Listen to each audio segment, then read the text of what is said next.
Well, hello, hello, hello to everybody here. It's Teresa Sanderson. Oh my gosh, super excited to connect with you today for another episode of Dare to Do Nursing Differently. And today we have a very special guest with us. This is Todd Angelucci. He is a nurse, and I want to just welcome you to the show, Todd. Thank you for joining me. Oh, thank you for having me. I appreciate it. Oh my gosh. Oh my gosh. This is going to be good, y'all. So I want you to be prepared. If you have not yet met or seen Todd Angelucci on social media in the LinkedIn space, you need to know that he's a passionate advocate for men in nursing and a leader in transformational self-leadership mentorship. He has been an Army medic, he's been a critical care nurse, a corporate healthcare leader, and now a mentor. So his journey is a testament to resilience and purpose. He is a brain tumor survivor, and he now helps professionals break free from limiting beliefs, master their thinking and habits, and lead with authenticity both in life and career. Welcome again, Todd. Thanks for joining me. Oh, thank you for having me. It's an honor to be on your show for sure. Oh, shoot. Well, this is really great. Now, for those of us, you know how the nursing audience is, right? Nurses want to know, who are you? What kind of nursing have you done? You know, that kind of thing. So tell us a little bit about your background and how your nursing journey began and that kind of thing. It's interesting. I didn't aspire to be a nurse by any stretch of the imagination when I was younger. I honestly didn't know what I wanted to do and struggled in my younger years. And I joined the military, and they're like, "Hey, what do you want to do?" And because I wanted to pay for college because I wasn't so good at college initially, and Sure. it was more of just a mindset practice. And so I said I'd be a medic. And then I was like, oh, this is cool. Like, what's Yeah. next? And I didn't want to be a physician, a doctor. I just wasn't in that space. Hmm.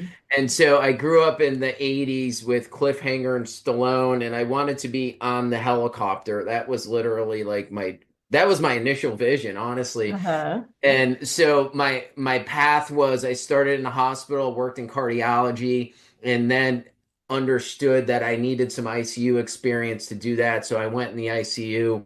Hmm. And then I had a bunch of friends that were one was a nurse and one wasn't, and they were in the medical device space. And I was definitely intrigued by the financial aspect of that. Oh, yeah. And I was feeling the pangs of burnout in the 90s into like Y2K and all that time. So Hmm. burnout has been a little bit, you work in a hospital and ICU, it's definitely had its challenges throughout the years. And Hmm. honestly, I got involved in medical devices. I loved it. I struggled. You'd think a nurse would be a shoe-in, but they don't necessarily want to hire them. Hmm. They'd rather have somebody with more sales, business to business type stuff. So Yep. I learned a whole other side of healthcare that I really wasn't privy to. And I was able to blend my nursing eloquently Hmm. into sales because there's some challenges that some nurses may have when they enter that field. Hmm. And so I just grew along that path and I traveled a bit. I kept my hands in the pot and did some per diem, just agency stuff to keep things going. And Hmm. I created a business. I Wow. created a coaching business and a couple businesses actually that were doing really well. Had a couple friends in the medical device space that kept bringing me back into some leadership roles there, and it was really interesting. And then I went back and did some business development in a home care agency. Who would have thought? Oh, there you go. And kind of grew in the large health system and brought about a revenue line that a friend of mine I knew was trying to grow, and we did a great job in that, and it was in a large system that Nice. grew. And it was in the midst of me juggling my business and doing that. But in the midst of that, we had COVID, and COVID hit us like pretty hard. Yes. And then at the kind of that same year, I'd gotten diagnosed with a brain tumor, like out of nowhere. It was I Hmm. was in with a client, and I had some vision issues. Like it Hmm. started getting blurry, and I was like, oh, maybe it's these darn masks. Who knows, Yeah. right? I'm dehydrated, dust it off. I had this Right. like, kind of dust it off thing, and then my girlfriend who's a nurse was like, you should call the doctor. And Yeah. so I called the doctor, and he was just like, reach out to your eye doctor, but I want to see you. And so being somebody who was pretty fit, he told me if something strange happens, just go to the ER. Hmm. I run a lot. And then I came home, I was going on a business meeting, and my hand just felt a little weird. Oh, well. And it just felt heavy. And I'm like, oh, Yeah. geez. My friends had strokes, at Yeah. 48, in their 50s, Hmm. and they were like mountain bikers. So I was just like, wow. And so I went to the ER Hmm. and COVID nutsness. And Right. I was just like, okay. They put me in the scanner, the stroke protocol, and all that. And they're like, oh, the doctor wants to add contrast. And I'm like, oh, this may not be so good. Yeah. And I'll never forget it. I come back to the bay, that the doctor and the nurse sit next to me and they go, Todd, you're not going crazy. You got a marble-sized tumor in your head. And I was Hmm. like, man. And I just Yeah. looked up and a couple tears dropped and I was like, this sucks. And they looked Mhm. at me and I'll never forget it because I was in their shoes 100,000 times. Right. And they said, I'm so sorry. Mhm. And it was just this deafening like, and it just changed. It Mhm. shifted a lot. The journey was Mhm. crazy and amazing all at the same time. It taught me what mattered most. I was on the receiving side of healthcare with some humility, Yes. grateful for an amazing surgeon, and in this country that we live in that provided me that opportunity to live. Hmm. Um, and it also forced me to look at my death for sure and some spots of that, my mortality, which was a interesting place to go. And my coaching, then as I came out of it, there was just a blend of things that I learned, and I started to really shift internally. Hmm. And I started to use this method and a tool I used to start to uncover some of these thought processes that were keeping me stuck in spite of my best efforts. And I Sure. think the biggest lesson I learned was I had a pretty good life, Mhm. but internally my mind had me going like I was going to live in a box on the side of the road at any Mhm. moment. Like it was like this Wow. gas pedal brake at the same time. Hmm. It opened my mind to more trauma experiences throughout my life, and then it gave me a lot of clarity, which Wow. I think was not lacking, but it gave me another level of it. And what I've done is I've started to use that experience and what I've learned in my own challenge Yeah. to help others see some of these blind spots, like no matter what they've tried, because a lot of people I talk to are like, yeah, I've done this and done that, like this is what's keeping me stuck. And it's an inner exploration with understanding the playground of our lives. So the men's space is kind of incidental, which has been an awesome place to be. Was in my coaching, I had a coach who said, Todd, you might want to look at this in your life. And Mhm. he recommended an author, and I read his book, and I said, that's me in a nutshell. And every guy I talked to, I said, who do you spend time with? And they're like, well, my wife, my girlfriend, which is a great, right? But it also caused some challenges internally in them stepping into who they are. Hmm. And when I encourage them to explore it, they're like, Todd, I want to learn, I have to do something about this. So, like, totally outside of nursing, Yeah. is I established a private men's mentorship group. And it was great. And I started to watch guys shift in ways that they never thought in their lives. Their Mhm. relationships grew tremendously. Their wives were super excited about life again. And the nursing space just came through me posting some of these internal shifts. I reached out to a couple guys. I did some exploration on LinkedIn and didn't Yeah. find a lot of activity. And so I created it, and it's starting to get this passion, and like people are starting to really open up. And we did our first online Zoom group, and it was really powerful. And I think the guys in there were somewhat surprised on like the level of what was shared in there and how they started to open up, which just in the first meeting, which I thought was really amazing. So that's my somewhat short, abbreviated version there. Oh my gosh. I love so much of this. And, you and I share somewhat of a common background by having experienced, you with the brain tumor situation and coming out of that as a very different version of yourself, right? I think it's, for myself, I tend to call it the new and improved version of me, because there's something that happens when you go into those trenches, into those depths of emotion, and really that raw sense of who am I, right? Just who am I? Because for me, at the depths of depression, it was who am I if I'm not a nurse? And my identity was all wrapped up in that. My self-worth, my value. I was a nurse first and a human second. And I was irritable. I was short-tempered. I wasn't a great person to be around. Um, and depression kind of, I always say it was God's way of just kind of disconnecting some of my stressed out neural pathways and kind of rewiring a little bit. But I'm a better person for all of that journey, you know. I love that you shared that sometimes you weren't a nice person, and I think Yeah. I wrote something about this in an article about being soul tired, and I don't Hmm. think the stuff that we see in nursing, we see all this, right? But Hmm. I write a lot about it. It's really our inner wounds that we need to just start to look at and Hmm. explore and uncover rather than run from them Hmm. and go sideways on them. I love that you shared that. Yeah. Well, thank you. Thank you. Yeah, I look back on it now. Certainly it's nothing I am proud of or, I look back, but I can't, you can look back and you can have regret.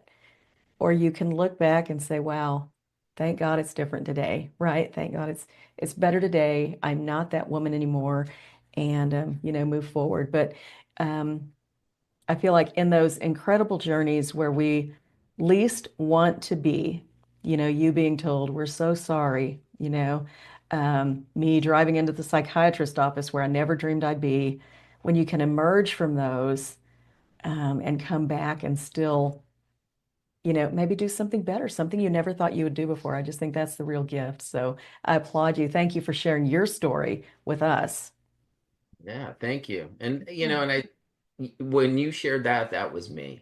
I Mm. acted sideways. Like, and I think when we honor that, like we all, have you ever said something that you like, oh my Oh, God, yeah.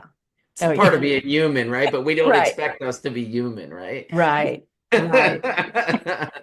And unfortunately, that's the thing. Oh, Right. gosh. So tell me how, we've talked a little bit about it. How do you serve your clients today?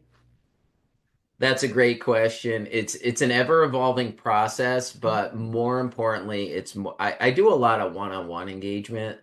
And honestly, I just really jumped back into the nursing space. I was helping a lot of different people in different areas. Yep. And it just so happened energetically, I acquired some nurse professionals that were pretty stuck Yeah. in some spots. And the stuff that they uncovered and I learned in the journey with them was there was just some common threads that noticed. And so it encouraged me to kind of jump back into the space.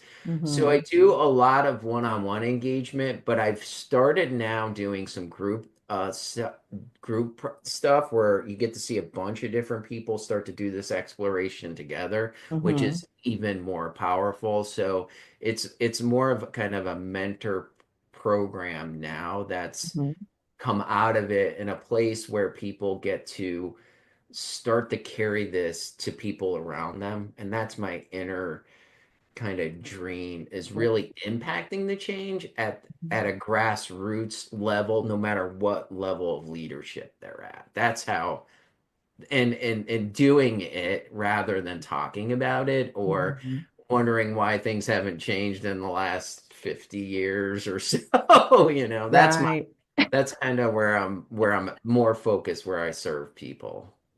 I love that. I love that. And I love the idea of the ripple effect because, we can, I guess it's you can teach a man to fish or you can feed him, right? And um so I think just being able to see the impact of the people you're serving as they go out taking action, aligned action, that's where it's at. So congratulations on that because that's where the real transformation will happen is when each of us is empowered, to make a difference.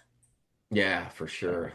Thank love you. that. And I think it's all at like every level, like because people talk about toxic leaders, right? Oh But yeah. we're humans and nurses and have gone up and this unaddressed stuff. Yeah. And I think if a leader's empowered with these powerful tools, it gives them the ability to like walk alongside that.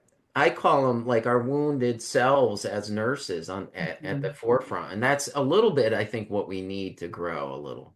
Yeah, I love that. I love that. So tell me, what do you enjoy most about working for yourself? Oh God. There's just so many things, right? There's good and there's challenges, right? Like, hey, I'm the guy that makes the decisions. Oh, hey, I'm the guy that makes the decisions. I'm the Yeah, guy that generates what I do, yeah. and generates revenue, a business plan. It gives you that freedom and flexibility and all that, but it brings a lot of other things that are challenges, and it's all awesome. So I love that. I love that. You like the roller coaster ride, it sounds like, and that's great because that's what it is. it is a roller coaster ride. That's what it is. And I always tell people, yeah, it's challenging, but it's still the best way for me to take care of my own mental health today. That's why I stay in it. I stay in it. And honestly, I've worked a lot harder for a lot less money. There's that. Me too. Me too. So it's like, you got to weigh it out. But I love that. So tell me now, I love asking this question of people, nurses who are already entrepreneurs, but you and I both know that there are a lot of nurses out there, both men and women, who go to work thinking, I wish there was something more. I wish I could have more balance in my life. I wish I had more freedom. I wish I had more income, right? I wish things were different. I wish I could do more. And they think about starting a business and then they say something like, but all I've ever been is a nurse. I don't know how to do anything else. I'm stuck. I wish I could do that, but I just don't think I can. What one piece of advice would you share with those nurses? I think what I would share is if you have an inspiration inside and it's coming from a place of real intention and you have it, then you just have to go for it in spite of what comes up for you in your mind about it. Um, and and there's a lot to that piece because inherently because I do pretty well and people always ask me like can you help me I almost seem like I have a side business of helping people grow, Yeah. but there's a few things that keep them stuck, um and some are just good ideas, but good ideas require a certain level of steps. And the one thing I always say to people, and they look at me and they're not quite sure what to make out of that comment. But Uh-huh. if you've been in entrepreneurship, you may resonate with it. With this, is your business will never outgrow you, and the journey in your business is also the internal journey with yourself. And so I think there's people that have a lot of great skills and understanding the stuck parts that may stick the business, especially around money and worth, which I Hmm. see a lot of nurses struggle with creating around that space, if that makes sense. It does. It does. Yeah, and I love that. So thank you for sharing. I think it's a challenging journey. There's a lot for nurses to leave behind, the traditional wages, the paycheck, all the things, but we are also fortunate to have PRN opportunities, not have to let go of the side of the pool completely. So I love that. What I was kind of hearing in your message is, feel the fear and do it anyway. So Feel the fear, and there's so many opportunities. I think the exploration, and it doesn't have to be the way everybody else is doing it. And I think people get stuck in that, like, hey, I need to do this, and you're comparing yourself to what it is. But you could A, create your own, or there's a lot of other opportunities that nurses aren't aware of yes. that offer flexibility and growth in the Hmm. e-commerce side, and just so many things and I think it's worth exploring. Absolutely. Absolutely. Love that. So Before we finish, Todd, and this has been such an amazing conversation with you. Thank you again for being here. But before we finish, I want to give you the opportunity to share with our audience how can they connect with you beyond this interview. So if you have any offers, if you have any links that you want to share, please feel free to just let them know now. Yeah, I can be reached at my name. It's toddangelucci.com. I have some information on there. I'm in all the socials under my name.